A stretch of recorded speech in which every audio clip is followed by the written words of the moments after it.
Ladies and gentlemen, there is a very interesting article in the People's Daily today. Let me go through some 2 or 3 paragraphs because it's going to form the basis of this analysis. Wanyonyi false Raila support for Sakaja. In a bold move that is likely to earn him the wrath of his party leader Raila Odinga, Westlands MP Tim Wanyonyi has made it clear that he would not be intimidated or discouraged from contesting for the Nairobi Governor seat in 2027. It proceeds here. In a candid interview with the Weekendi, Wanyonyi expressed his unwavering resolve, saying, and is quoted here, "I am ready to face the challenge and will not bow down to any form of intimidation. I have the people's support, and that is what matters most. I will continue with my aspirations for the people of Nairobi, regardless of the obstacles ahead." Let us proceed to the 3rd paragraph, which is going to be the last paragraph. In an apparent reaction to recent statements by Raila Odinga that depicted him supporting the current office holder, Johnson Sakaja, for the seat in the next general election, Wanyonyi now says the 2022 debacle that saw him being openly denied a ticket by his ODM party had taught him a major lesson. Ladies and gentlemen, from what I've just read there, it is clear that Tim Wanyonyi is going to run for the Nairobi gubernatorial seat in 2027. I want us to begin this video by asking you guys a very simple question, because it's now clear that Nairobi, we have 4 candidates. We have Tim Wanyonyi. Bobi Wine is also going to run. Sakaja is going to defend his seat. James Gakuya is also going to run. Now let me ask you the question I wanted to ask you. Assuming we go for an election, the gubernatorial election for Nairobi tomorrow, and you are a voter in Nairobi, and you walk into that polling booth, and you are provided with ballot paper, and that ballot paper has 4 names: Sakaja, Wanyonyi, Gakuya, Bobi Wine. Who would you vote for as your next governor for Nairobi? Let us quickly take that poll, because in this video, I want us to look at the challenge Raila Odinga is facing. Because if Raila Odinga is not careful, he is going to lose Nairobi again. Raila Odinga won the Nairobi gubernatorial seat in 2013 via a gentleman called Evans Kidero. In 2017, Raila Odinga lost Nairobi gubernatorial seat to Mike Mbovi Sonko. Sonko won because of his strategy. Evans Kidero had banked on the Kikuyu nation, and Sonko had also banked on the Kikuyu nation, but the Kamba votes, and of course Sonko had his own people there, tilted the equation. In 2022, it was very clear that Tim Wanyonyi was headed for a major victory. But because Nairobi was being discussed at the national level, Jubilee Party insisted on Nairobi. So they funded a candidate in the name Polycarp Igathe. As fate would have it, Polycarp Igathe was defeated. Not because of any other thing. Polycarp Igathe was defeated because ODM support base in Nairobi did not really support Polycarp Igathe because of the way Tim Wanyonyi was shortchanged. In 2023, around November, there was some meeting. I think it must have been church meeting somewhere in Nairobi, church leaders, mostly ODM. Raila Odinga attended that event, and they piled pressure on Raila Odinga to endorse Tim Wanyonyi. Because after losing in 2022, it was obvious that Tim Wanyonyi was going to be the ODM candidate. Raila Odinga actually endorsed Tim Wanyonyi. Na Tim akawa mungwana, akakubali.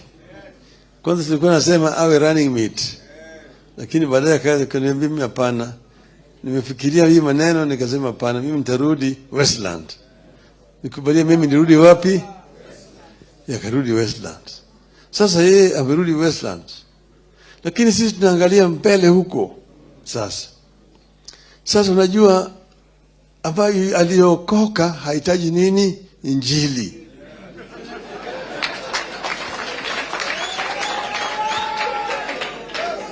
Aliokoka hahitaji injili. Mnakuja kunihubiria injili ati weke timu huko. Hii ni kazi bora sana. Mimi najua mambo ya timu.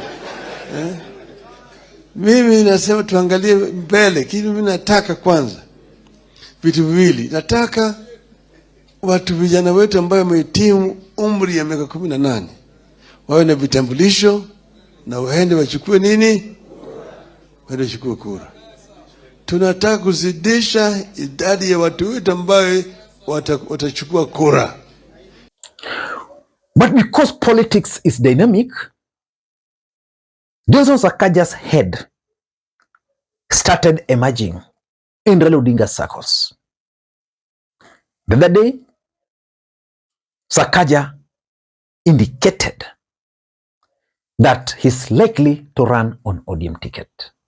The truth of the matter is that for Sakaja to win, he must be an ODM candidate, because Sakaja got the vote from the mountain. The mountain have parted ways with Sakaja. The fact is, Ruto cannot deliver Nairobi. So Sakaja is going to run on ODM ticket, which means in Nairobi we are going to have a very complex political equation. We are going to have Babu, very popular within ODM party, popular with agencies, and of course understand politics. We are going to have Tim Wanyonyi, has the lawyer factor. He has that experience because most people believe he can actually deliver. Then we have now the current governor, who has become very unpopular, but of course now is relying on ODM support base, and being an incumbent gives him an edge. And also there's the emergence of James Gakuya.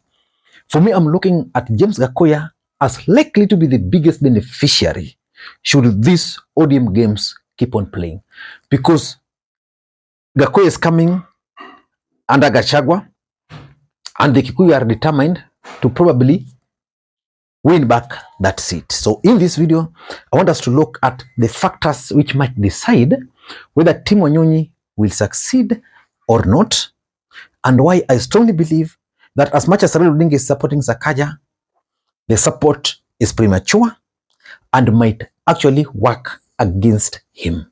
Before we do that, for those who are watching this channel for the first time, please take a second or two, click the subscribe button so that next time we produce a video like this, YouTube will automatically notify you.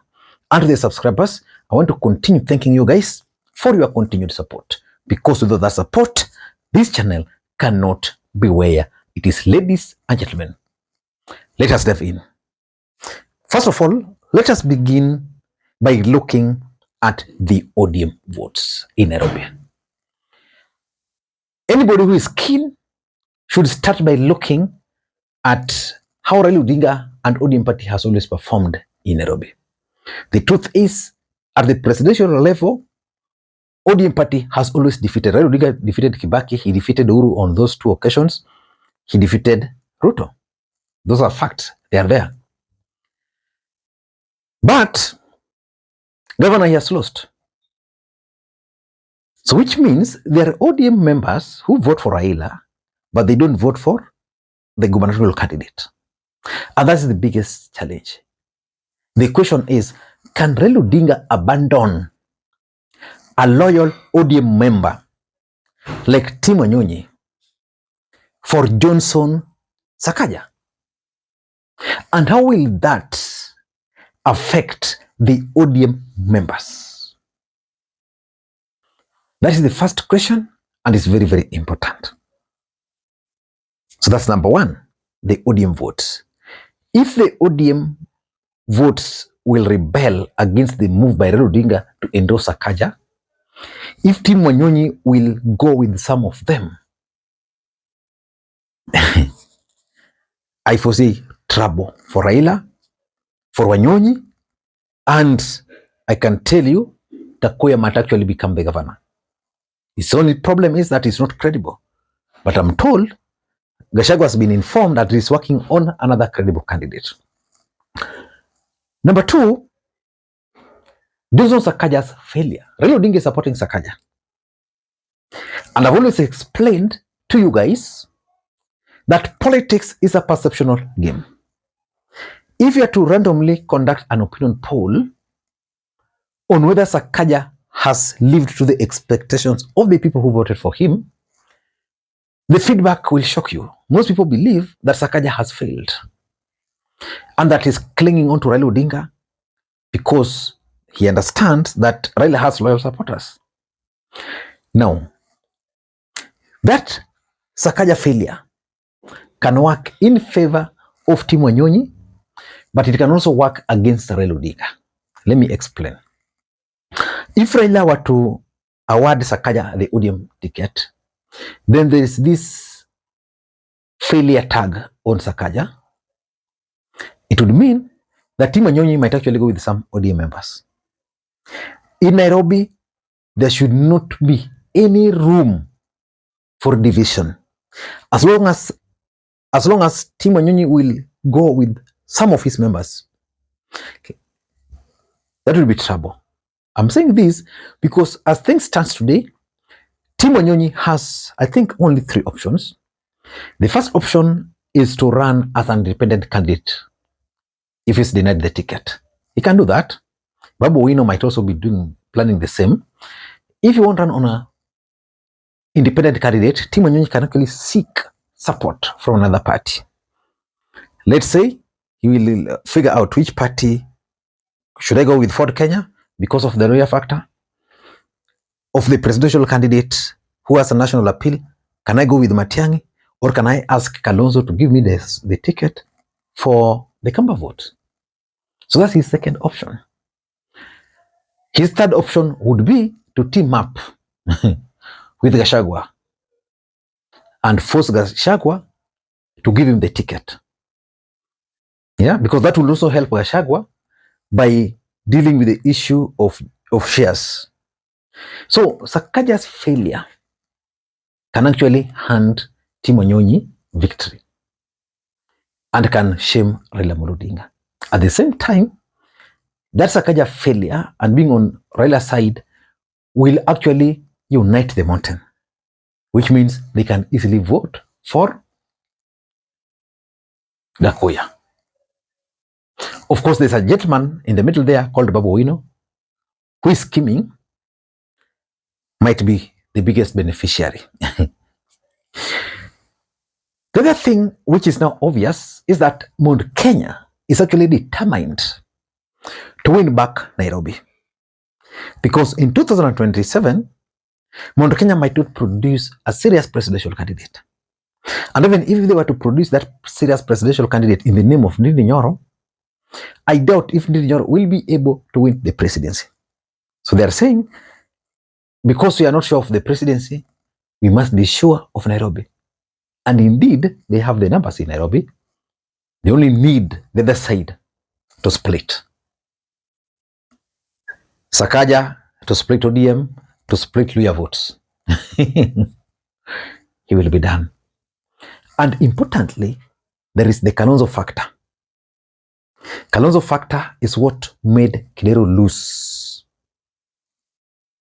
in 2017. Let me explain. Sonko was in Jubilee. Kidero was in ODM. Numbers favored Kidero. But there was the wiper, because Kalonzo was Raila Odinga's running mate.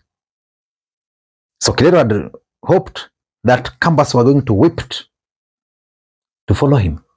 Unknown to them, they also saw an opportunity to place a Kamba as the governor for Nairobi. So they waited, because Raila will defeat Uhuru, but imagine would come from the Kamba for Sonko. So those Kambas voted for Raila, and Raila won the presidential votes in Nairobi. But then at the gubernatorial seat, they voted for Sonko. I can assure you, for example, Babu Owino is really banking on the support of the Kamba votes. Because if Babu Owino were to get the support from the Kamba votes, then I'm sure the Lugos will rally around him. He's also a wise guy. He will easily win that seat. So Kalonzo factor is a major factor. Can you tell me if the Kamba will vote for Sakaja? So if, for example, Rigathi will say, I'm supporting Kalonzo for the presidency, what will be his demand? Kalonzo, support us for Nairobi. A combined force of Kikuyus and Kambas in Nairobi will seal the fate. And lastly, just like it happened in the last election, Nairobi became part of a national cake. Presidency, deputy president, speaker, see the what, Nairobi is part of it. So which means each coalition, each party with a presence in Nairobi would want Nairobi to be discussed on a table. And because of that, Tim can succeed, he might not succeed. Ladies and gentlemen, just to make this story short, let us count the votes by reading the comments. So if you've not voted, please just enter. Just type your choice. Sonko, sorry, we talked of 4 gubernatorial candidates. That is Sakaja, Babu, Tim, Gakuya. Until next time, this is Lee Makwiny. Bye-bye.